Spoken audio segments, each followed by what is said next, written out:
Telediario, con Mariuxi Mosquera.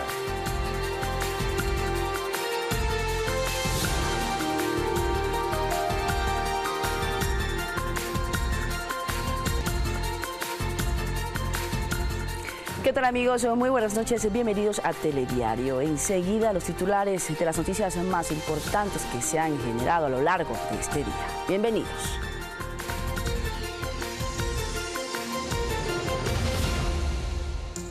El presidente de la República, Lenín Moreno, cumple actividades en Estados Unidos.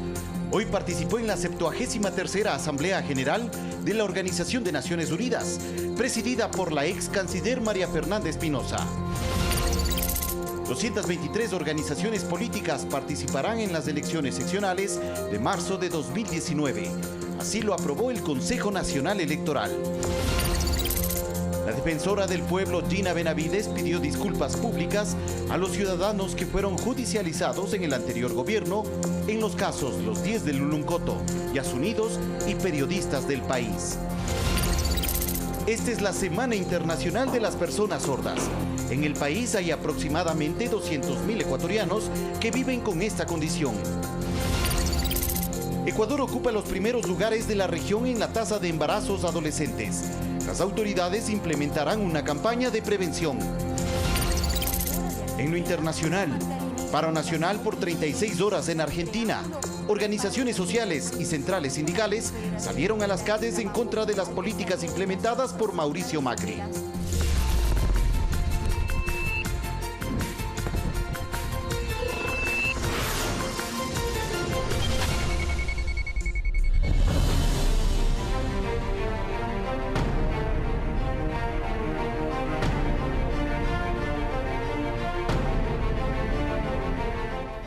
Y comenzamos con el detalle de la información. Se inició en Nueva York, Estados Unidos, la 73ª Asamblea General de la Organización de Naciones Unidas.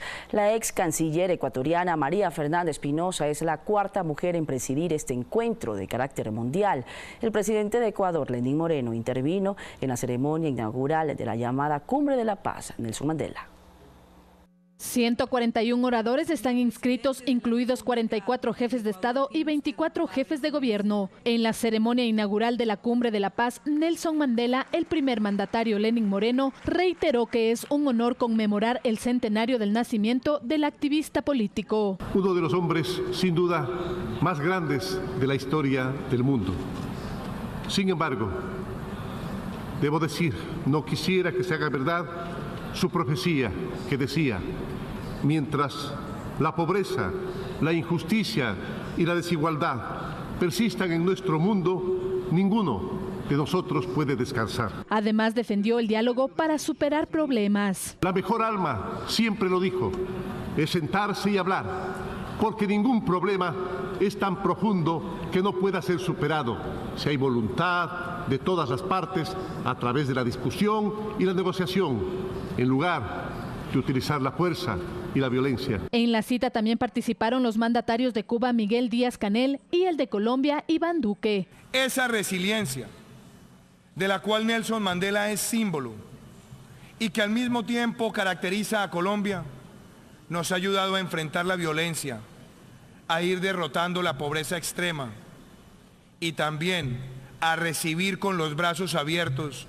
a 1 millón de hermanos venezolanos que huyen de una terrible dictadura. Mientras que Díaz-Canel señaló que no puede haber desarrollo sin paz y estabilidad, ni paz y estabilidad sin desarrollo. El único tributo digno a su memoria es impulsar el desarrollo de las naciones en desventaja. Actos más que palabras, cooperación, no intervención, solidaridad, no saqueo. La agenda de esta asamblea incluye varios asuntos internacionales, entre ellos desarrollo sustentable, el cambio climático, paz y seguridad, derechos humanos. Pero los más urgentes son la crisis en Venezuela y Nicaragua, la desnuclearización de Corea del Norte y el conflicto en Siria. Fernanda de la Bastida, Telediario. Y minutos después, el primer mandatario ecuatoriano mantuvo una reunión bilateral con su homólogo de Cuba, Miguel Díaz-Canel. En el encuentro lo acompañaron el canciller José Valencia y el secretario de Comunicación Andrés Michelena. En horas de la noche participó en la recepción que ofreció el presidente de Estados Unidos, Donald Trump. Y en el evento internacional de Ecuador mantendrá acercamientos con los representantes del Programa Mundial de Alimentos y de la Oficina para las Migraciones Internacionales de la ONU.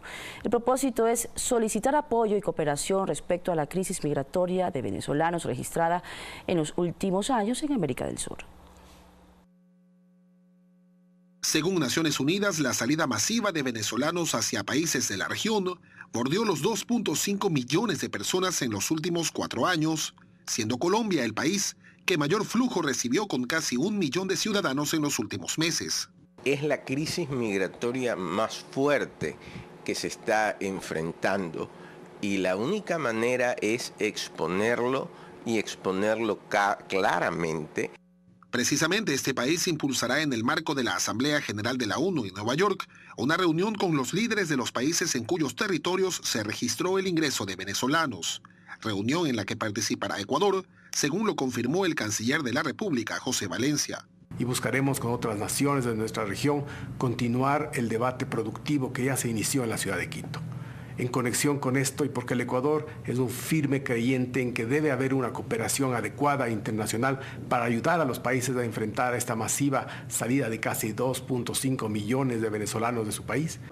Carlos Estarellas Velázquez, experto en diplomacia internacional, considera oportuno que la ONU defina un pronunciamiento conjunto que permita a sus Estados miembros adoptar una postura política y migratoria clara en este tema. Necesitamos colaboración con los organismos de la salud de las Naciones Unidas, con el organismo de migración, con el ACNUR, pero eso no solo es lo único de la migración venezolana, ese es el efecto. Necesitamos también que se ataque la causa. El canciller ecuatoriano cree también que en este tema sensible la ONU debe expresar su apoyo en materia de cooperación internacional. Por eso yo me reuniré con el representante del Programa Mundial de Alimentos, así como el representante de las Naciones Unidas para las Migraciones Internacionales. Creo que tenemos que seguir avanzando. El presidente de Venezuela, Nicolás Maduro, no ha confirmado aún que vaya a asistir a la Asamblea General por cuanto, según dijo, evaluaba las condiciones de seguridad. César Eduarte, Telediario. Y desde este lunes, la sede de Naciones Unidas en Nueva York cuenta con una estatua en homenaje al expresidente sudafricano Nelson Mandela, que según el secretario general de la Organización de Naciones Unidas, Antonio Guterres, compartía con la organización internacional los mismos valores de paz, perdón, compasión y dignidad humana. La figura a tamaño real es un regalo de Sudáfrica a Naciones Unidas con motivo del centenario del nacimiento del histórico líder. Y de forma paralela al encuentro en la sede de la ONU, en el mismo lugar, el primer mandatario de Estados Unidos, Donald Trump, felicitó a su par, el presidente de Colombia, Iván Duque, por su impresionante victoria en las elecciones presidenciales de este año y aseguró que está deseando trabajar con él para acabar con la producción de cocaína. Las declaraciones las hizo durante una reunión de líderes internacionales sobre el problema de las drogas. Y la Defensoría del Pueblo extendió sus disculpas públicas por la falta de acción de este organismo ante 3 casos considerados emblemáticos donde ciudadanos ecuatorianos fueron vulnerados en la protección de sus derechos. Fue un acto público que constituye el primer paso del proceso de reparación a quienes son considerados víctimas de una estrategia sistemática de vulneración de sus derechos implantada durante el régimen del expresidente Rafael Correa. La defensora del pueblo, Gina Benavides, se disculpó a nombre de la institución por la omisión de este organismo en la protección de sus derechos a todos los integrantes del colectivo Yasunidos. Manifestarle las disculpas institucionales, esas disculpas por la violación a este derecho fundamental, que es el derecho que tiene cualquier persona de acudir a nuestra institución y de recibir una admisión de su caso. Se han criminalizado, se han enjuiciado, acosado, difamado, ¿no? Se nos han acusado de sabotaje. Lo mismo se hizo con los integrantes del grupo denominado Los 10 del Uluncoto, apresados en marzo del 2012 por actos de presunto terrorismo. Quiero extenderles a cada uno de ustedes mis más sinceras disculpas. Dejan claro que el gobierno de Rafael Correa criminalizó la protesta social, y también recibieron disculpas públicas periodistas ecuatorianos. Esto por la falta de acción de la Defensoría del Pueblo del anterior periodo en no acudir al llamado de Fundamedios, que recopiló más de 2.400 agresiones a comunicadores. Pero tenemos que llegar a la verdad última. No fueron casos aislados. Lo que se cometió en el Ecuador no fueron casos aislados de violación a derechos humanos. Este acto de disculpas públicas es un primer pilar que se complementa luego con el proceso de reparación que surja desde el Consejo de la Judicatura y del Consejo de Participación Ciudadana transitorios. Y posteriormente a nosotros, después de que habremos terminado el informe de diciembre, haremos nuestra parte como Consejo de la Judicatura, pero no significa que hay un blindaje respecto a sus juicios ni a sus decisiones jurídicas. Javier Ceballos, Telediario. La evaluación a los jueces de la Corte Nacional de Justicia, así como a los operadores de todo nivel, debería continuar. Ese fue el pedido del colectivo de afectados del 30S al Consejo de Participación Ciudadana Transitorio.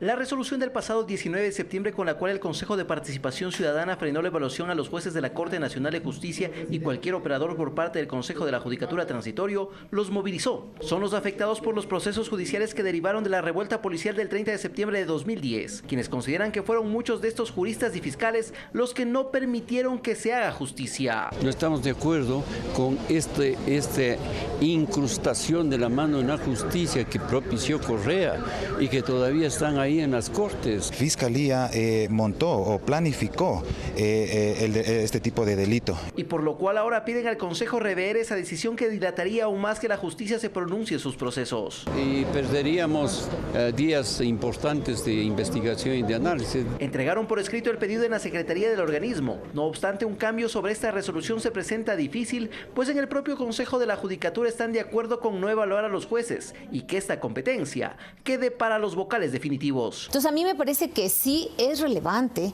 que este asunto sea una cuestión de discusión de toda la ciudadanía.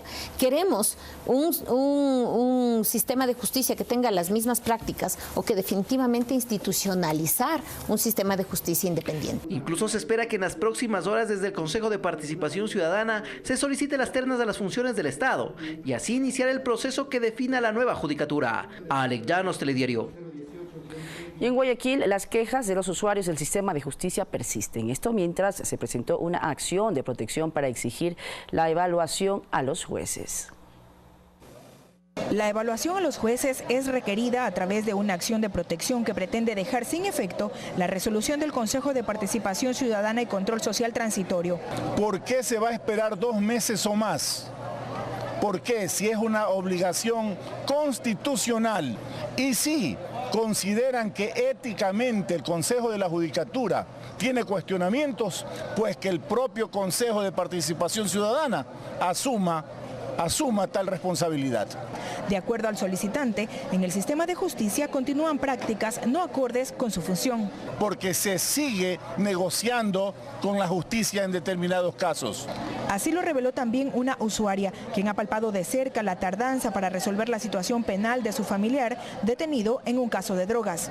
Para que haga la audiencia, venía que el fiscal había estado de vacaciones, que no sé cuánto, entonces no se podía hacer nada. Hasta ahorita son 6 meses. Precisamente este lunes fue convocada la audiencia de formulación de cargos en el proceso conocido como Roditi, en el que se busca sancionar a quienes agredieron a 2 guardias en una urbanización de Guayaquil. Ha indicado que el abogado que los representa se encuentra indispuesto de salud. La jueza le ha conminado a que en 30 minutos presente los justificativos del caso para poder convocar a otra audiencia. La acción de protección fue sorteada y deberá resolverla la jueza Venus Hernández de la Unidad Judicial Norte 2 de la Familia, Mujer, Niñez y Adolescencia. Mirta Carrillo, Telediario. Y en audiencia de juzgamiento en el caso Aguirre Abad por la violación de varios niños, las psicólogas revelaron que los testimonios de los pequeños son netamente creíbles. Esto mientras los familiares de los acusados alegan su inocencia total. Los familiares y amigos de los ex docentes de la unidad educativa réplica Aguirre Abad, Manzaba y Magallanes insisten en la inocencia tras las acusaciones de violación a 4 menores de edad.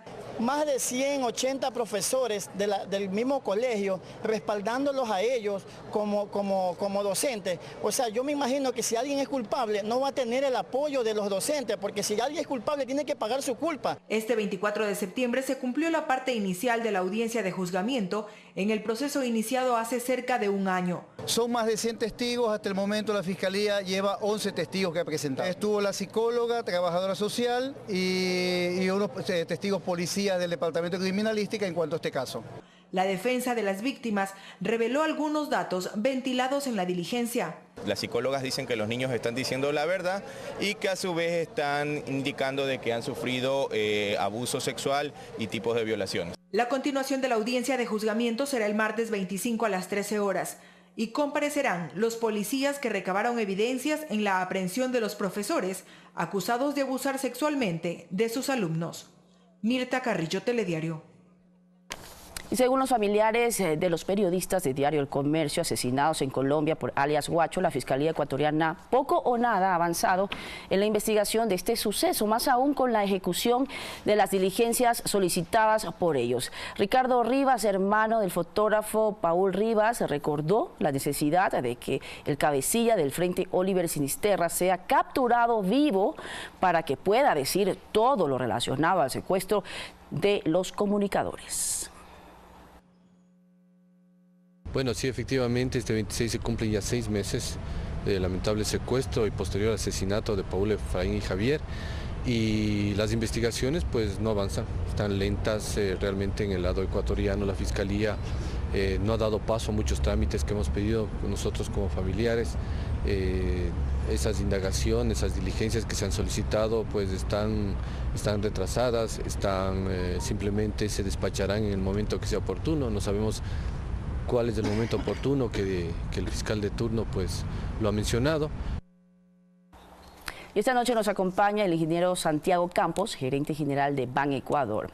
Con nuestro invitado vamos a abordar diferentes temas, como por ejemplo cuál es la gestión que está realizando precisamente el Banco por el Desarrollo Económico y también Social de nuestro país. Ingeniero, muchísimas gracias por acompañarnos. No, muchísimas gracias a ti, Mauricio, por la oportunidad, y un saludo a todos los televidentes. Es realmente muy importante, ingeniero, conocer cuáles son los servicios que está dando Banecuador, pero quisiera comenzar con una historia que me llamó mucho la atención, que estaba leyendo y que también quisiera compartirla con nuestros amigos televidentes. Juan Rueda, de 20 años, solamente tiene 20 años, accedió a un crédito de $10.000 para poder él iniciar en la industria lechera. Es decir, estos créditos de Banecuador van enfocados también a la gente muy joven. ¿Cuáles son precisamente esos créditos que ustedes están otorgando? En el caso, como por ejemplo, de Juan Rueda, que es de Carchi. Sí, bueno, como tú sabes, Mariuxi, en este gobierno Banecuador incentivó el producto Banco del Pueblo, un Banco del Pueblo que está justamente dirigido a todos los sectores prioritarios. Dentro de esos sectores prioritarios tenemos principalmente el tema de los jóvenes, que tú bien lo mencionabas, donde realmente fue quitar todas esas barreras de acceso al crédito que tradicionalmente lo tenían. En esta coyuntura trabajamos articuladamente con la Secretaría de la Juventud, en donde de cierta manera ellos fomentan todo lo que es el direccionamiento de crédito hacia los jóvenes y nosotros el financiamiento. Pero eso es importante ahí, ingeniero, porque yo recuerdo las veces que he entrevistado al secretario Elías Tenorio, entre las proyecciones era precisamente apoyar al crecimiento, estos microcréditos, créditos para emprendedores, jóvenes emprendedores, pero ellos decían y se quejaban un poco de todas las garantías y todos estos procesos escabrosos que pide la banca privada. En este caso, ¿cuáles son los requisitos que se necesita para acceder, por ejemplo, a un microcrédito? Estos $10.000, ¿cómo los consiguió en este caso, Juan? Bueno, la coyuntura de estos créditos para jóvenes principalmente son créditos que van hasta los $15.000. Para estos créditos únicamente son garantías sobre firmas, y estamos trabajando también porque en la coyuntura también de la calificación de riesgo que ha obtenido el banco, podemos entrar también a fomentar ya lo que son fondos de garantía en una estrategia directamente con la corporación financiera, lo que nos va a permitir poder otorgar también créditos a jóvenes con la cobertura de estas garantías, y lógicamente eso va a ser una inyección que no necesite un garante diferente para poder obtener los recursos. Existía la idea de que Banecuador solamente le daba créditos, por ejemplo, a los productores, ¿no? A los agricultores, a los arroceros, pero en este caso ustedes también entregan créditos a los migrantes.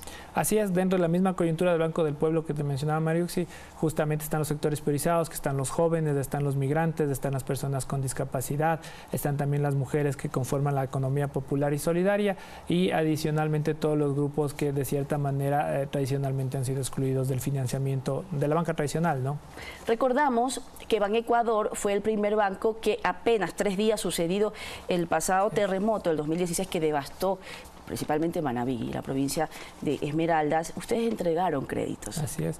Bueno, ahí fue una coyuntura importante. Banecuador casi nace unos días después del terremoto, en donde realmente fue una primera demostración de lo que podíamos tener como potencial de la banca pública. En esa coyuntura nos ha permitido demostrar cifras realmente importantes. En Manabí hemos colocado más de 280 millones que ha ayudado a incentivar a la provincia, y en Esmeraldas más de 90 millones. Todo esto ha sido con un seguimiento permanente, lo que también hemos tenido como resultados, tengo que decirle, una morosidad sumamente baja, es decir, la gente está respondiendo a todas estas facilidades que se les ha dado como créditos. Se dan créditos, se dan facilidades, pero también debe haber una responsabilidad de pago. ¿Qué sucedió, ingeniero, por cierto, con aquellos clientes que mantenían deudas o que mantienen deudas con el ex Banco del Fomento, por ejemplo? Bueno, ahí es una coyuntura directamente del ex Banco de Fomento, ahí hay un proceso de la ley también que les faculta hacer procesos de remisión, pero en el Banco Nacional de Fomento. Nosotros, a fin de crear cultura de pago también en nuestros clientes, lo que hemos trabajado es directamente en dar algunas herramientas para que les dieran refinanciamientos de reestructuras. Puntualmente en el caso hemos trabajado articuladamente con el Ministerio de Agricultura, con el ministro estuvimos dando una rueda de prensa en donde de cierta manera dábamos algunas articulaciones para el caso de los palmicultores que han sido afectados por fenómenos naturales, con enfermedades, para el caso de los arroceros, donde damos algunas estrategias de refinanciamiento que lo que hace es ampliamos los plazos, lógicamente esto hace que las cuotas bajen e inyectemos más capital para que puedan seguir produciendo. Pero en el sector arrocero, por ejemplo, dependiendo también del tipo de inversión, si es activo lógicamente fijo. Hay inversiones que van directamente a impulsar el tema del cultivo, las labores culturales, lógicamente tienen unos plazos determinados, hay otras inyecciones que también se ha hecho para mejoramientos territoriales o de cierta manera para obras de infraestructura en los predios que se dedican a los cultivos de arroz, o para compra de maquinarias también para tecnificar todos estos procesos. Entonces, en función de eso podemos llegar a refinanciamientos que vayan más allá, incluso lleguen hasta los 10 años y tengan un tiempo de gracia también importante para facilitar también el modelo financiero de estos sectores. Pero bueno, conocemos que también el sector arrocero ha pasado por unos momentos difíciles para aquellos productores que mantienen una deuda, que tal vez se han atrasado un poco en sus pagos. ¿Tienen ustedes algún plan de intervención para poder precisamente ponerse al día, ¿no? Y no perjudicarlos a ellos? Sí, es un plan de intervención articulado con el Ministerio de Agricultura, más bien ahí invitarles a todos los pequeños y medianos productores que hayan tenido algún problema en este tema. O que tengan obligaciones pendientes con el banco. O que tengan obligaciones pendientes con el banco, para que se acerquen a todas nuestras oficinas. Tenemos 172 oficinas a nivel nacional, donde un oficial de negocios les permitirá conocer su realidad y lógicamente plantear todos estos esquemas de refinanciamientos y reestructuras para el sector. Ahora, hubo una feria hace poco, la Feria Holcim. Así es. Donde ustedes entregaban unas tarjetas. Sí. ¿De qué se trata de esas tarjetas? Como banco estamos buscando siempre herramientas financieras que no solo es el crédito, en este caso son las tarjetas productivas, que lo que hacemos con eso, en el caso de la Feria Holcim, fue entregarles un cupo de crédito aprobado para que ellos puedan entrar directamente al proceso de subasta y tengan ahí sus recursos para poder adquirir el ganado. Así es, Mariuxi. Entonces ese es un componente importante. Lo mismo estamos articulando con los agricultores para que tengan su capital de trabajo. Esto hace que tengan dos resultados. Uno, primero, que sea cero los costos de transacción, porque algunos tienen 2 o 3 embrios en el año. Con esto les permite tener todos sus recursos para todo el año y no tienen que acercarse al banco 2 o 3 veces, y lógicamente esto baja también los costos para ellos. Ingeniero, es importantísimo además, porque siempre se ha hablado de que la gestión no debe ser de escritorio, la gestión tiene que ser en territorio. Ustedes han socializado, han estado recorriendo diferentes territorios, han estado en Manabí también hace poco. ¿Qué servicios están en ese momento socializando? Bueno, principalmente uno de los cambios fundamentales del Banco de Fomento hacia Banecuador fue entender eso, que el 80% al menos de nuestro personal tiene que ser personal que esté en territorio, que entienda las dinámicas, que conozca los servicios que ustedes están ofreciendo. Conozca los servicios. Y hacemos procesos de socializaciones permanentes. Yo siempre estoy en territorio, hacemos procesos de plataformas territoriales en donde nos sentamos con la gente, conocemos cuáles son sus demandas y sobre eso también trabajamos puntualmente, porque necesitamos de esos insumos para poder crear los productos que se adapten a estas necesidades. Muy bien, muchísimas gracias, ingeniero. Alguien que quisiera en este momento, algún productor que tenga esta deuda pendiente, que quisiera ponerse también en punto en el tema de las deudas, algún joven emprendedor que quisiera acceder a estos créditos, algún migrante, alguna persona con discapacidad, ¿tienen alguna línea de atención? ¿Ustedes tienen puntos tal vez en diferentes de acceso precisamente a estos servicios? en el país? Sí, como ustedes conocen, somos el banco con mayor cobertura a nivel nacional, son 172 oficinas que tenemos. Invitarles a la gente que se acerque hacia nuestras oficinas, donde realmente está el personal capacitado para poderles darles toda la atención con respecto a todos estos productos y que confíen en esta banca pública que realmente estamos entendiendo y que queremos ser parte del desarrollo del país. ¿Hasta el momento tiene algún valor total en colocación de créditos? Sí, claro. En los 2 años y un poquito más de gestión de Banecuador hemos colocado ya más de 1.906 millones. En la coyuntura actual, en el gobierno actual, hemos colocado ya más de 1.255 millones. Entonces son resultados realmente donde se evidencia el trabajo del banco. ¿Cumplir alguna meta tal vez, ingeniero? Sí, estamos ahí una meta puesta por el mismo presidente donde queremos llegar a colocar, ser una banca que coloque al menos 100 millones de dólares mensuales. Es un reto bastante grande, pero lógicamente estamos para eso, ¿no? O sea, queremos impulsar todo ese crecimiento y la idea es llegar a articular todos estos procesos productivos. Muy bien. También. Estaremos pendientes entonces de esos resultados. Muchísimas gracias por darnos a conocer estos detalles y por dar más luces precisamente al sector productor de nuestro país, que es importantísimo para el crecimiento económico del Ecuador. No, muchísimas gracias a ustedes. Santiago Campos, quien es el gerente de Banecuador, con nosotros en esta entrevista. Hacemos una pausa y ya volvemos.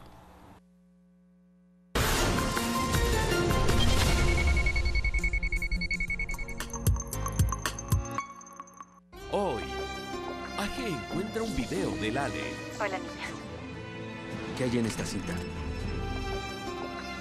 Eda, la hermana de Lale, está en problemas. Me llamaron de la policía. Eda está ahí. ¿Qué? ¿Pero cómo? ¿Ya está bien? No te pierdas Mi Último Deseo. Hoy, 21 horas, por Ecuador TV.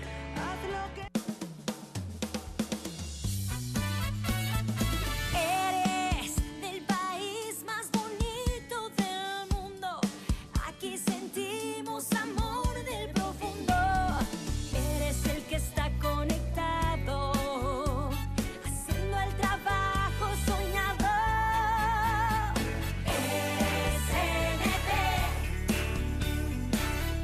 Si eres la razón que mueve un corazón, SNT. Si eres soñador de un mañana mejor, CNT, lo que eres nos hace grandes. Trasvase Maguazo-Alao, una gran promesa se cumple. Nunca más desabastecimiento de agua potable en Riobamba. 34 kilómetros de tubería, un proyecto de alta ingeniería. En este lugar es donde trataremos el agua para Riobamba. 24 horas sin interrupciones. Por primera vez, todos los rincones de nuestra ciudad disfrutarán de agua potable, mejorando su calidad de vida. Estamos construyendo la ciudad que queremos. Nuestras obras son palabra cumplida. Soy Riobamba. Alcaldía de Riobamba. Este martes en Memoria del Futuro, una plataforma digital que facilita la promoción turística y un robot educativo que ayuda a los niños en el aprendizaje tecnológico. Las buenas ideas están en Memoria del Futuro, este martes a las 10 de la noche, por Ecuador TV.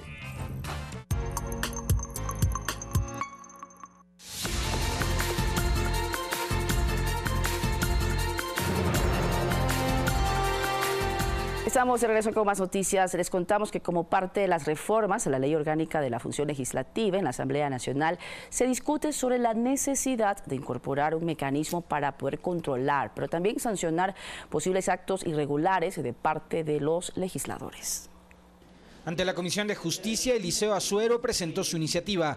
Él propone incorporar un código de ética para así evitar escándalos de corrupción dentro de la Asamblea. Para prevenir la falta de manejo ético de los asambleístas, elaborar un acta de compromiso que tiene que estar vigente en el momento de la posesión del asambleísta. Este operaría con un sistema similar al del Consejo de Administración Legislativa, pero con una representación integral de los bloques parlamentarios. El Comité de Ética, que debe estar constituido por un representante de cada una de las bancadas, de las mayores bancadas de la Asamblea Nacional. No obstante, hay quienes consideran que esta propuesta solo servirá para engrosar el aparato burocrático del Legislativo. No creo que la Asamblea Nacional tenga que estar burocratizando tanto y tanto para poder cumplir con una función en la cual no tenga que sangrar el sueldo a mis colaboradores. Mientras que otros sostienen que en la actual ley que rige al Parlamento ya existe un sistema de sanciones cuando se identifican actos y comportamientos irregulares. La Asamblea Nacional ya tiene un código de ética que fue emitido por una resolución del Consejo de Administración Legislativa en el periodo legislativo anterior. Lo que pasa es que hay que aclararlo y hay que mejorarlo, por supuesto. Y también lo que estamos haciendo en la comisión es revisar la parte de las sanciones que están ya establecidas. Este particular podría ser incluido dentro de la decena de propuestas de reformas a la Ley Orgánica de la Función Legislativa. Alexis Moncayo, Telediario. Y para mañana martes, el Pleno de la Asamblea está convocado para tratar en primer debate las reformas a la Ley de Comunicación. Existe consenso entre la mayoría de bancadas para eliminar la Superintendencia de Información y Comunicación, Supercom, y la figura del linchamiento mediático. Que lastimosamente no se... En la bancada de Suma van a favor de la tesis planteada por el Ejecutivo de suprimir la Superintendencia de Comunicación, organismo encargado de procesar las denuncias en contra de medios y periodistas. Eliminar la Supercom, en donde se eliminan también esas competencias sancionatorias que ya no lo establece hoy por hoy la ley. Sin embargo, para Héctor Muñoz es necesario normar la aplicación y procesamiento de los pedidos de rectificación. Es establecer o definir que solamente son para las réplicas que son necesarias en el caso de que un ciudadano solicite. Carlos Cambala, quien forma parte de la Comisión de Derechos Colectivos que elaboró el informe de las reformas, también considera apropiado el generar modificaciones que limiten la capacidad de regular el trabajo periodístico. Es una nueva herramienta de que se va a proteger los derechos de los ecuatorianos, de los niños, de las mujeres, más no persecución a los medios de comunicación y periodistas. Mientras que en la bancada de la Revolución Ciudadana, afín a la línea del periodo de gobierno anterior, no han tomado de momento una postura con respecto a las reformas. Yo personalmente no estoy de acuerdo con que no existan los controles respectivos y que sea hoy, por ejemplo, con el planteamiento que se había realizado, que sea la Defensoría del Pueblo que realice lo que tiene que realizar. Para el informe para segundo debate queda pendiente el incluir las observaciones propuestas sobre la distribución de las frecuencias. Alexis Moncayo, Telediario.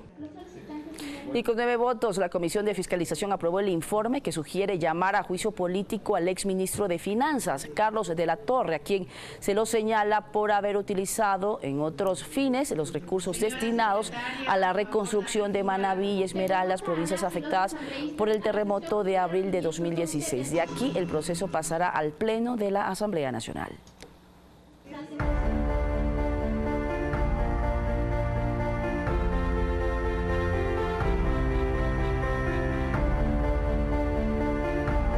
Y a nivel internacional se conmemora la Semana de las Personas Sordas. Este año celebran el reconocimiento a la lengua de señas como elemento primordial para la inclusión en todos los ámbitos.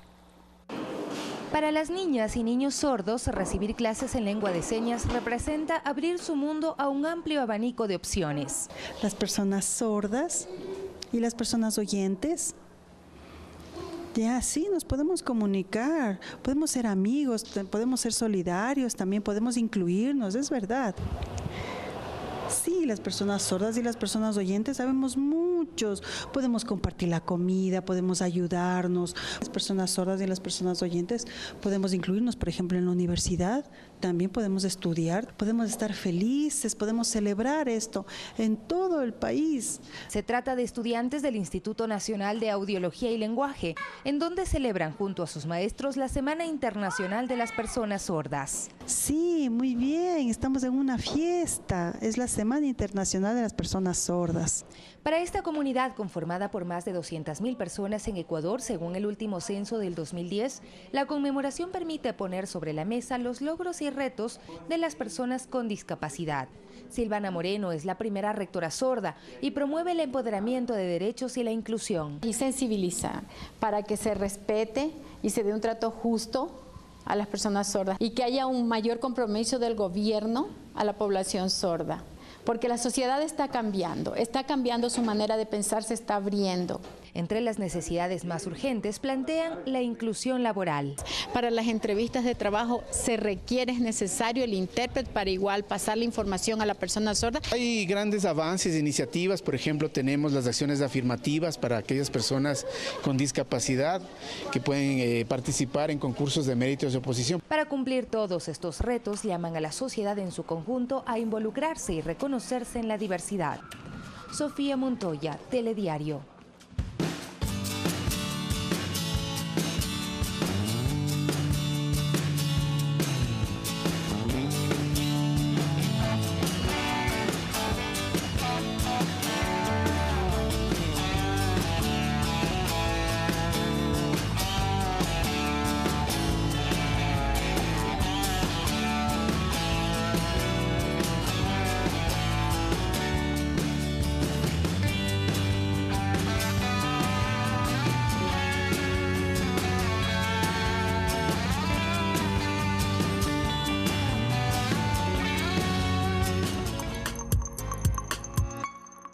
frontalidad y credibilidad son sus armas para afrontar los embates del poder. Las autoridades no son nuestros jefes. Sin prensa independiente no hay democracia. Tania Tinoco nos acompaña este domingo en Derechos Reservados, periodismo sobre periodismo. Este domingo a las 9 de la noche por Ecuador TV. Amplía, multiplica, mejora. Inaugura 1, inaugura 2, inaugura si quieres 3. Impulsa tu crecimiento con la CFE, que desde ahora extiende sus líneas de crédito a las empresas de servicio. Inaugura, amplía, mejora y expándete, porque el financiamiento para unos es empleo para otros. Corporación Financiera Nacional. El gobierno de todos.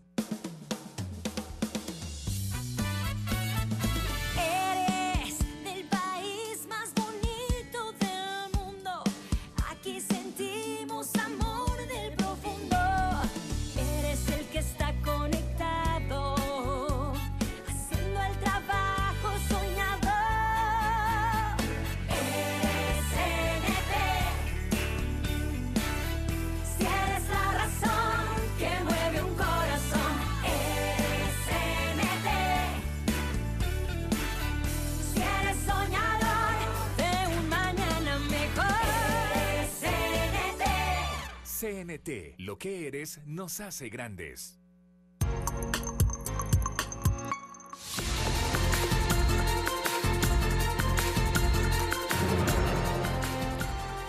Regresamos con más información. Alrededor de 1.600 personas fallecieron en accidentes de tránsito en las vías. En su mayoría, los siniestros fueron provocados por buses interprovinciales. En Guayaquil, la Agencia de Tránsito Municipal realiza controles a los transportes que ingresan y salen del terminal terrestre. Todos los buses que ingresen o salgan de la terminal terrestre de Guayaquil deberán contar con la revisión técnica vehicular. Nuestra revisión al ojo, en donde tarde o temprano debería recaer la responsabilidad también, porque aquí hay buses en donde se ha perdido la vida de seres humanos que han pasado revisión vehicular al ojo en esos cantones. Ante ello, luego de un diálogo, la Unión de Transportistas Interprovinciales decidió acogerse a la medida impuesta por la ATM. En todos los buses de la provincia vamos a hacer las revisiones técnicas. Nosotros nunca nos hemos opuesto.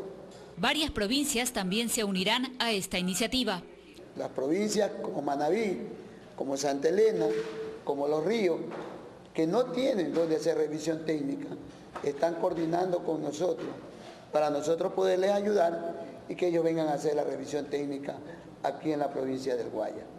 Ya hay una agenda coordinada entre las dos instituciones para la revisión técnica de los buses, mientras los operativos continuarán con el fin de evitar que la cifra de muertos en las vías continúe al alza. Renata Matamoros, Telediario. Ecuador ocupa los primeros lugares de la región en la tasa de embarazos adolescentes. Las autoridades implementan una campaña de prevención, también de información sobre métodos anticonceptivos y de comunicación. En el 2015, más de 6.000 estudiantes abandonaron sus estudios, la mayoría por esta causa. La comunicación, la confianza, la información adecuada y la educación basada en valores y responsabilidad son los pilares en los que se sustenta la campaña de prevención del embarazo de niñas y adolescentes. Debemos tener una vida sexual que tenga cuidado, que no nos perjudique a largo plazo. Todo su tiempo y a la edad que sea. Las cifras son preocupantes. En 2013 se registraron 14.238 partos de mujeres menores de 17 años en el país, mientras que en el año 2017 el número subió a 15.386. En el caso de embarazo de niñas se producen al menos 3 diarios en este país y esto ya está tipificado como violación. Según un informe del Ministerio de Salud Pública, entre los años 2010 y 2016 en el país se contabilizaron 413.318 nacidos vivos de niñas y adolescentes de entre 10 a 19 años. Las chicas buscan algo donde les den más afecto, más cariño y que es así el chico, el compañero que está cerca a ella. Los ministerios de Educación, Salud e Inclusión Social presentaron la campaña de prevención en el Colegio Manuela Cañizares de Quito, con una charla que se replicó aplicará en las instituciones educativas del país. Todos los años hemos tenido siquiera 1, 2, 3, máximo ha habido hasta 12 y hoy hemos tenido 18 el año anterior. En cualquier unidad del Ministerio de Salud Pública tendremos la posibilidad de que el adolescente acceda a información, asesoría y por supuesto también a métodos anticonceptivos si lo requiere. La iniciativa tiene 3 ejes: prevención de embarazos, reformas al Código de la Niñez y Adolescencia referente al abuso sexual y violencia. El MIES invertirá $8 millones. Cada año, de acuerdo a la encuesta del ENEMDU, desertan del sistema educativo 104.000 estudiantes. Muchas de las causas obedecen a embarazos adolescentes. Valeria Villarroel, Telediario.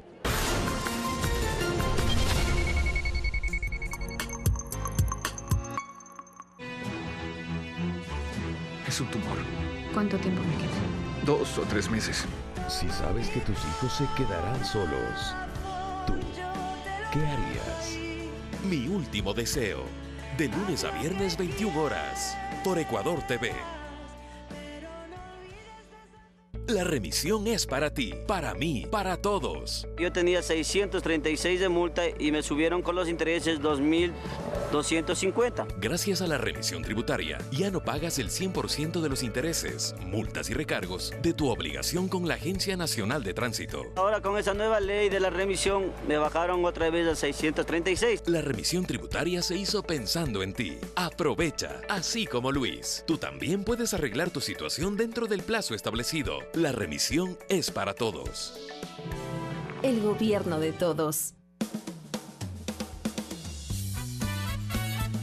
Eres del país más bonito del mundo. Aquí sentimos amor del profundo.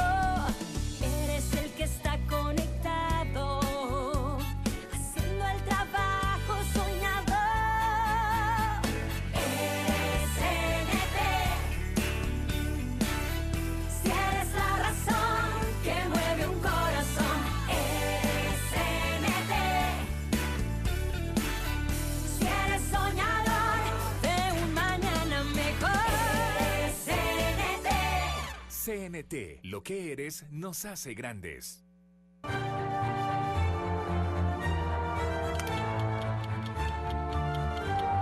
Ideas diversas. Posiciones contrapuestas.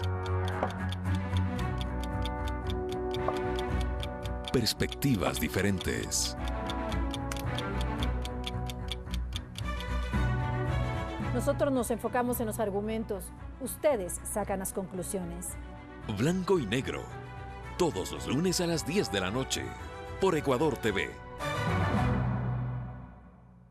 Empieza tu día con la información más completa. 6 horas. Las noticias y los sucesos más relevantes en Telediario Primera Emisión. Con Sofía Montoya y Diana Jacome. 6:45. Vive la emoción con los últimos acontecimientos del mundo deportivo. 6:55. Entrevistas políticas de calidad, ágiles y profundas en Primera Impresión con Eduardo Califé. 7:30. La información y los hechos del momento, minuto a minuto en Telediario con Sofía Montoya. 8 horas. Temas de interés e historias positivas serán vistas con una nueva perspectiva en Más Cerca con Diana Jacome. Todo lo que necesitas para comenzar tus mañanas bien informado está en un solo lugar. De lunes a viernes a partir de las 6 de la mañana por Ecuador TV.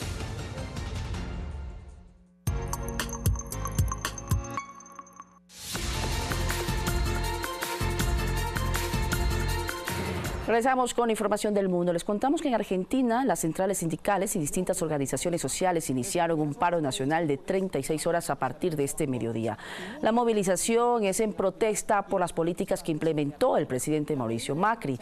Además, se espera la paralización total de transporte y otras actividades para intensificar la presión al gobierno. En Venezuela fueron detenidos 3 de los autores del intento de magnicidio contra el presidente Nicolás Maduro Moros. Hasta ahora han sido detenidos 28 personas vinculadas con el atentado, además de las múltiples solicitudes de extradición de otras personas. El vicepresidente de Comunicación, Jorge Rodríguez, además manifestó que se han encontrado nuevas pruebas que involucran directamente al dirigente opositor Julio Borges. Y en México, una intensa lluvia y granizada se precipitó sobre la población de Peribán con un saldo preliminar de una persona fallecida y al menos 3 más reportadas como desaparecidas en Michoacán. Además, producto de las precipitaciones, se desbordaron un río y una represa, mientras que en el municipio de Lázaro Cárdenas las inundaciones provocaron la aparición de cocodrilos en medio de las calles inundadas, que fueron arrastrados por la corriente. Muchísimas gracias a ustedes por acompañarnos y por informarse con nosotros. Que tengan una excelente noche.